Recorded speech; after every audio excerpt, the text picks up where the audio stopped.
नमस्कार दोस्तों, आज हम आपको बताएंगे हिंदू पौराणिक कथाओं के 10 सबसे शक्तिशाली हथियारों के बारे में। ये हथियार प्राचीन ग्रंथों और कथाओं में वर्णित हैं और इनकी शक्ति अद्वितीय है।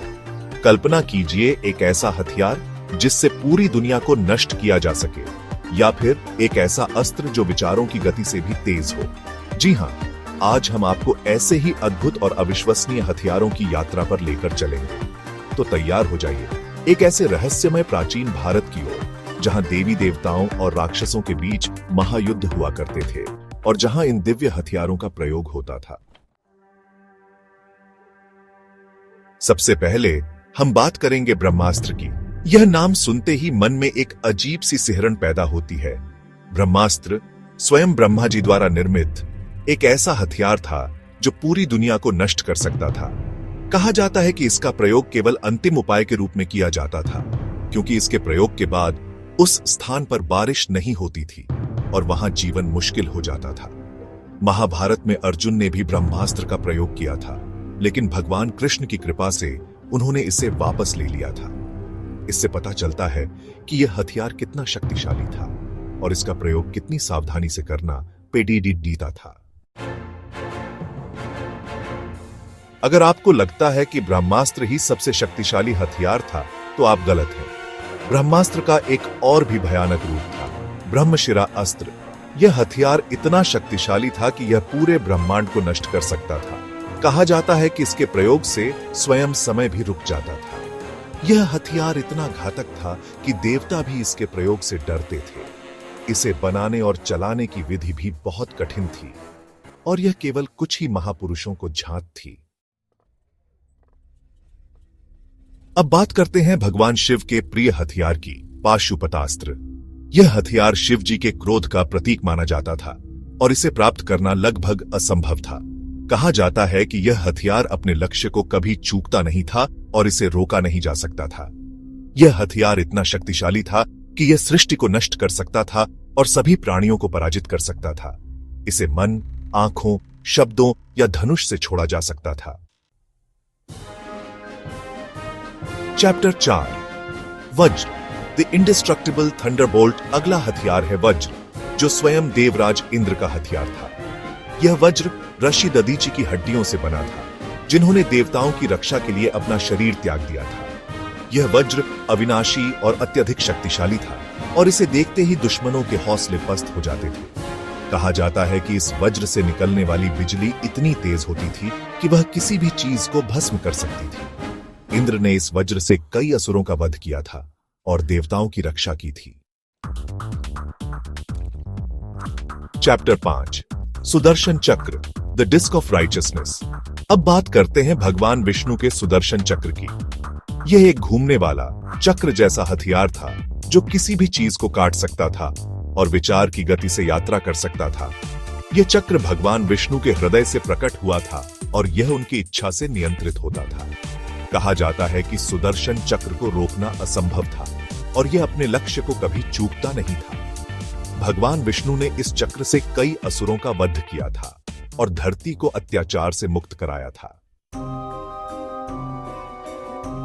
चैप्टर 6, त्रिशूल, द ट्राइडेंट ऑफ पावर। त्रिशूल भगवान शिव का त्रिशूल, जो सृष्टि, पालन और विनाश के संतुलन का प्रतिनिधित्व करता है। इसकी 3 नुकीली धार 3 गुणों, सत्व, रज और तम का प्रतीक है। यह त्रिशूल भगवान शिव की शक्ति और सामर्थ्य का प्रतीक है और इसे देखते ही दुष्ट आत्माएं कांपने लगती हैं। यह त्रिशूल अजेय है और इसकी विनाशकारी शक्ति किसी भी चीज को नष्ट कर सकती है। भगवान शिव ने इस त्रिशूल से कई राक्षसों का वध किया था और दुनिया को उनके अत्याचार से मुक्ति दिलाई थी। अब बात करते हैं एक ऐसे हथियार की जो भगवान विष्णु की शक्ति को बुलाता था, नारायणास्त्र। यह एक अत्यंत विनाशकारी हथियार था जो घातक मिसाइलों की बौछार छोड़ता था। कहा जाता है कि नारायणास्त्र का सामना करना असंभव था, क्योंकि यह अपने लक्ष्य को कभी चूकता नहीं था। इस हथियार को केवल पूर्ण समर्पण से ही रोका जा सकता था। महाभारत में अश्वत्थामा ने इस हथियार का प्रयोग पांडवों के खिलाफ किया था, लेकिन भगवान कृष्ण की कृपा से पांडव इससे बच गए थे। अगला हथियार है अग्नेयास्त्र, जो अग्नि देवता को बुलाने वाला हथियार था। यह हथियार ऐसी लपटें छोड़ता था जिन्हें कभी बुझाया नहीं जा सकता था।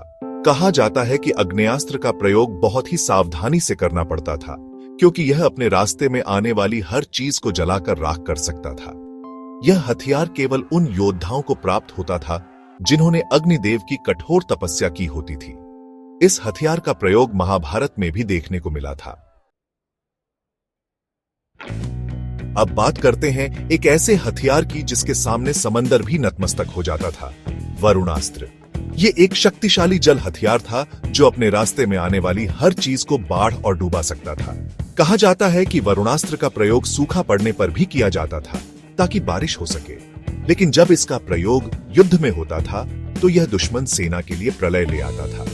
वरुणास्त्र का जल इतना प्रचंड होता था कि उसके सामने कोई भी बांध या सेतु नहीं टिक सकता था। और अंत में हम बात करेंगे एक ऐसे हथियार की जो केवल एक बार प्रयोग किया जा सकता था, वासवी शक्ति। यह एक दिव्य हथियार था जो महाभारत में इंद्र द्वारा कर्ण को दिया गया था। यह हथियार इतना शक्तिशाली था कि यह किसी भी चुने हुए लक्ष्य को एक ही बार में मार सकता था। कर्ण ने इस हथियार को अर्जुन के लिए बचाकर रखा था, लेकिन अंतिम समय में उन्हें यह हथियार भगवान कृष्ण की माया के कारण अर्जुन के भाई घटोत्कच पर चलाना पड़ा। दोस्तों, ये थे हिंदू पौराणिक कथाओं के 10 सबसे शक्तिशाली हथियार। ये हथियार सिर्फ कहानियों तक ही सीमित नहीं है, बल्कि ये हमें उस युग की कल्पना भी करवाते हैं जब देवी देवता और राक्षस धरती पर विचरण करते थे। ये हथियार हमें यह भी बताते हैं कि शक्ति के साथ जिम्मेदारी का होना कितना जरूरी है। अगर इन हथियारों का प्रयोग गलत हाथों में हो जाता तो इससे पूरी दुनिया का विनाश हो सकता था। अगर आप जानना चाहते हैं कि इन हथियारों का उपयोग किसने किया और किस कहानी में, तो हमें कमेंट में बताएं। धन्यवाद।